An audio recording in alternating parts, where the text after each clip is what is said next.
evening, everybody. On your darling program today, Peaceful Life on GBN Radio TV. We have our invited guest in the studio with us, Mallam Yusuf Olajide. Mallam Yusuf Olajide is an inspirational speaker of a repute, and Mr. Yusuf Olajide has been doing this for quite a long time. And today we are highly blessed having him in the studio today.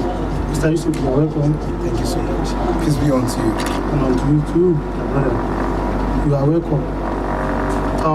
Our topic today for discussion is peaceful coexistence in Nigeria within brothers and sisters. The Islamic perspective of it, we'd like you to educate us and our viewers and listeners at home. Mr. Yusuf, you are welcome. Thank you so much. Now, we thank Almighty God, the Lord of the world, the Almighty, the creator of human race, the liver of every leaf, the giver of every life, the owner of the world, the programmer that programs of life without generating exceptions. Lord, who had created every human being with their own different values of life, for the beauty of what they stand for the purpose of what they stand for. It is only God that we give all the glory and adoration to. On Peaceful Life today, as it has been said by the anchor, we'll be talking about peaceful coexistence. Peaceful coexistence is a very important thing when it comes to the creation of human race. And I'll take us through the memory lane in the Garden of Eden. One of the very important things to know that when Adam was created in the Garden of Eden, he was not just created in there as Adam and the only living thing. Even before the advent, the creation of Eve, there were trees, there were animals, and they were living with Adam. They did not hurt him, they did not hunt him, and life was peaceful with them. So now, when Eve came, I would make a little crack of joke there on a lighter note that says, women, behind every successful man, there must be a woman. And also, I will also extend it to say, behind every unsuccessful man, there lies probably a woman. I say probably. So, Adam had to live in that Garden of Eden with all this other living thing. No issues. They didn't report Adam to God, and Adam never reported them to God. Then we had Eve. And from there, that's where we all come from. So this gets me wondering. We are from a parent. Yes, we are from a parent. So this is a big problem that I think we need to start examining. I'm a Muslim, I'm a Christian, I'm a white man, I'm a black man. Where do you come from? Nobody comes from any other source other than Adam and Eve. So we are brothers and sisters. We are brothers and sisters. So when you now talk about peaceful coexistence, we now ask, what is peaceful coexistence? It's the ability to stay together, to keep together, to do together, and to live together, to find common factor that add value to the creation of man. That is peaceful coexistence. Anything outside this state laid down or stated definition is against the rule of humanity. So now the question I now want to ask is, why do we have peaceful coexistence being disrupted or being affected? we look at some factors that are very important. And I will start from where we are, which is the religious factor. When someone feels I am a Muslim, someone says I'm a Christian, someone says I'm a Buddhist, I'm a Judaist, I'm a traditionalist, then we forget the source, which is Adam. And Adam, which is the source that is very important to look at, to introspect into his own life, then we miss it. Now, the question goes further. What is stated in the two most popular religion is the factor of brotherhood, which cannot be taken or mistaken out of what you call peaceful coexistence. The Bible and the Quran both agreed that we are our own brother's keeper. Most especially in Islam, Allah subhanahu wa ta'ala said in the Quran that you are not a complete Muslim until you love for yourself. You love for others what you love for yourself, which means I am not yet a Muslim until that is involved. Please, I would like you to be shedding more light. Muslim, what does it mean in English? Oh, fine. The word Muslim is a believer. Now, let me quickly, based on what the anchor just asked, let's do an analysis of who a Muslim is or can be or should be. A Muslim is a believer. Now, a Muslim can graduate to become a mu'min. Then he can become a true believer. So, it is not enough to be a Muslim, to be a believer. You can be a believer without being a true believer. Then we have other classification, a Sobirun, an Afidor. A lot of them. You can be a faithful Muslim, a truthful Muslim. You can be a trustworthy Muslim. These are now classifications of a Muslim, progressive classification of a Muslim. So it is not enough. Yeah, it is not enough to just be a believer. You must be a trustworthy Muslim believer, which is you must be a faithful believer. You must be a patient believer. When trial before you, you should be patient. Now we now look at the retrogressive or the depressive part of being a Muslim. That's when you become a munafiqun.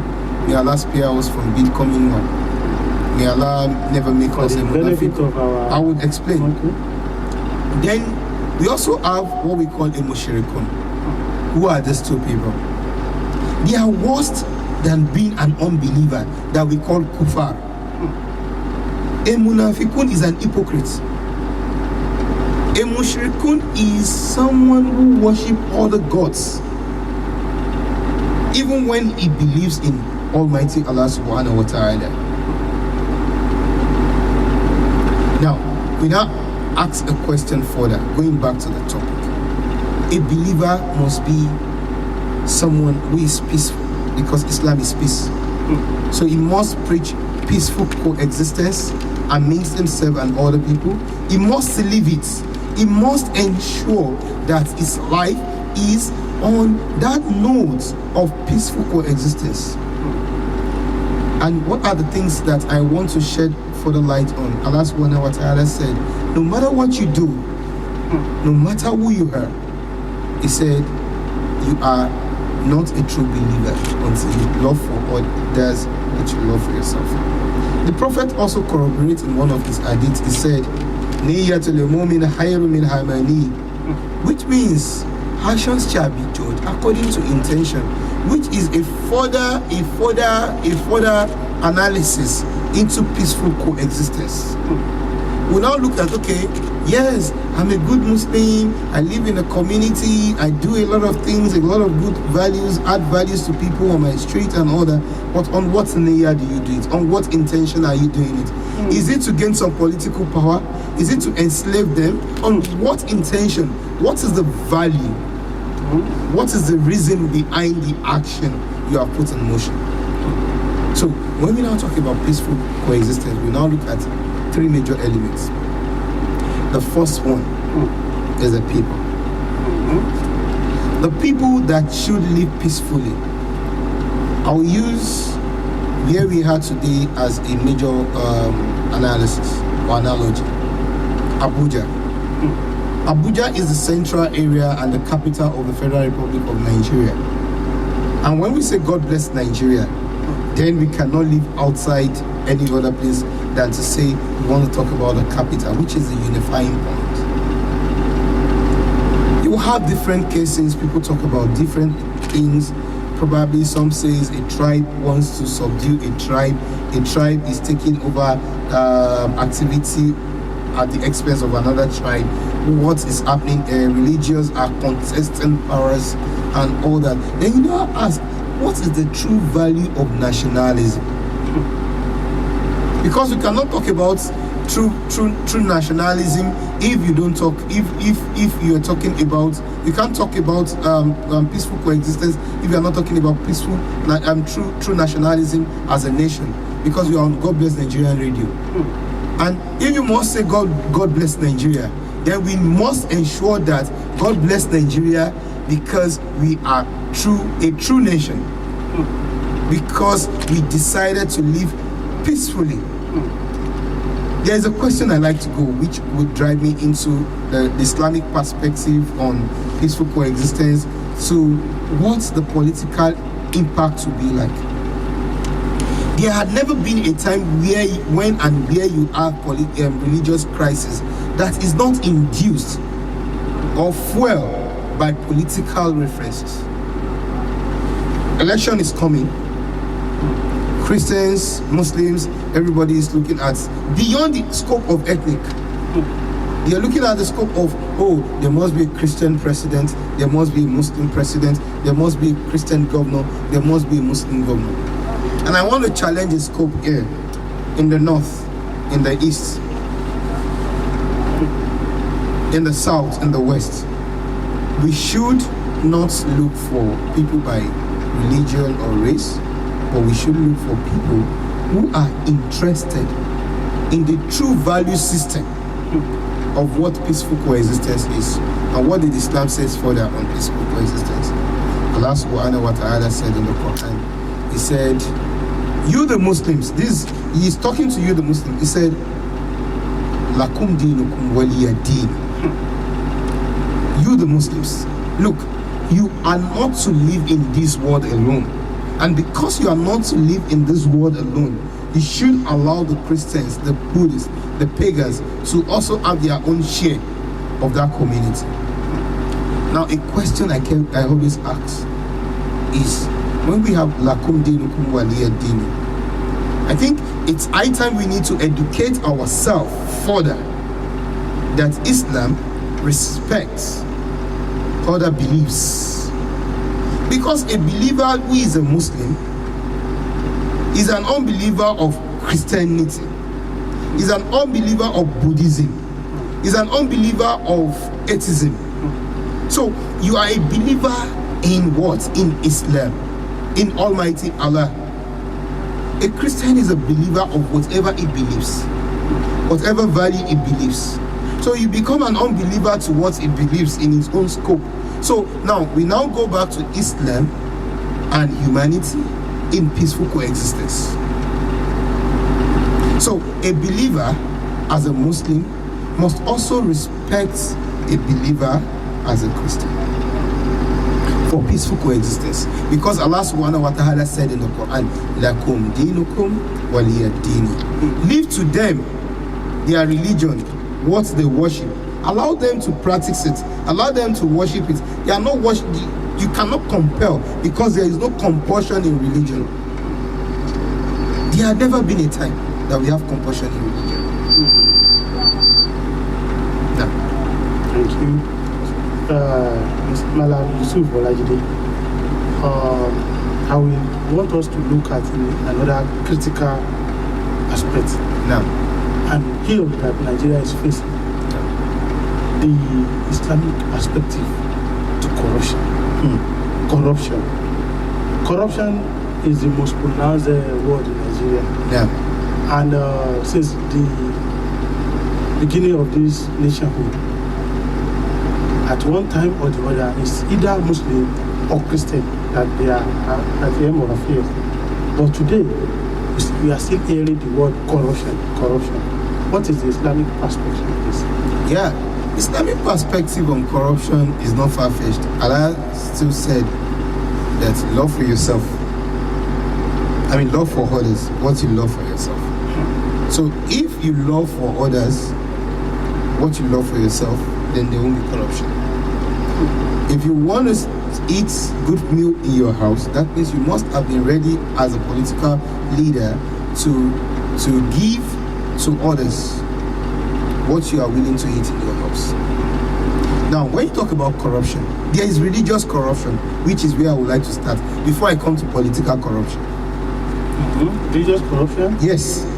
And I will use this in a very simple analogy. A pastor or an afa or an ustaz that amass so much wealth that can afford to send his own children to one of the best universities in the world through the congregational fund,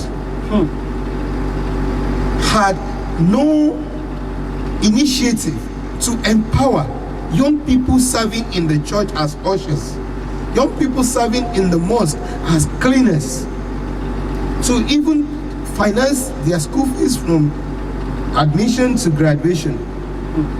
And we now have come into the Western psychology that says all animals are equal, but some are more equal than the other. Now, the question is, if some are more equal than the other, yes, it's true. You can reference it religiously that Allah also created us in different levels. But it's not in the level where we should display arrogance among ourselves, but a level where some are higher than the other to assist the weak. The strong is expected to strengthen the weak, and the weak is expected to come in turn to motivate the strong to do further. Now, the question is corruption from the from the religious corruption to political corruption. It is sad to understand that people who go to the ends of affair of our nation, as Nigeria as it is, forgets that there will be a day of recompense where they will have to account for all administrative issues, financial issues, economic factors that they have put us to. Either as a successful one or as a failed one. Now, how come we forget so soon that some were in items of affairs yesterday and they didn't make it till today? And whatever they have amassed as wealth yesterday had become so obsolete that their children are not proud to shine off or to show off. But it's so amazing that these people who perpetrate corruption, sir, is that are these people who came from nobody yesterday. They were from the no shoes. They were from the no bag. They were those village boys who were opportuned to access power through the free education, free health system. And the same system that made them whatever they had today, they've crippled.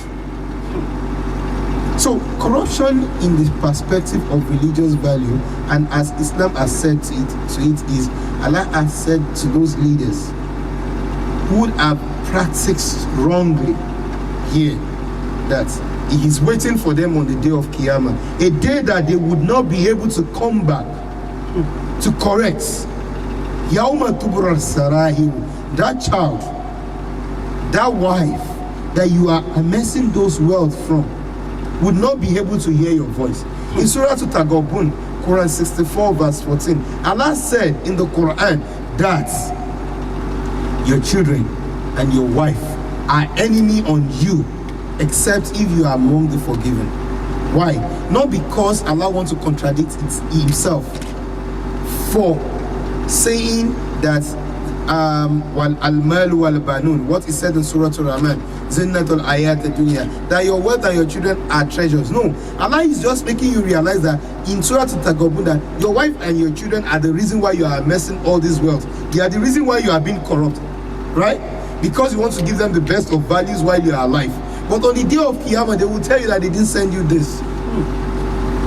On the day of Qiyamah, they will not be there to answer your own query.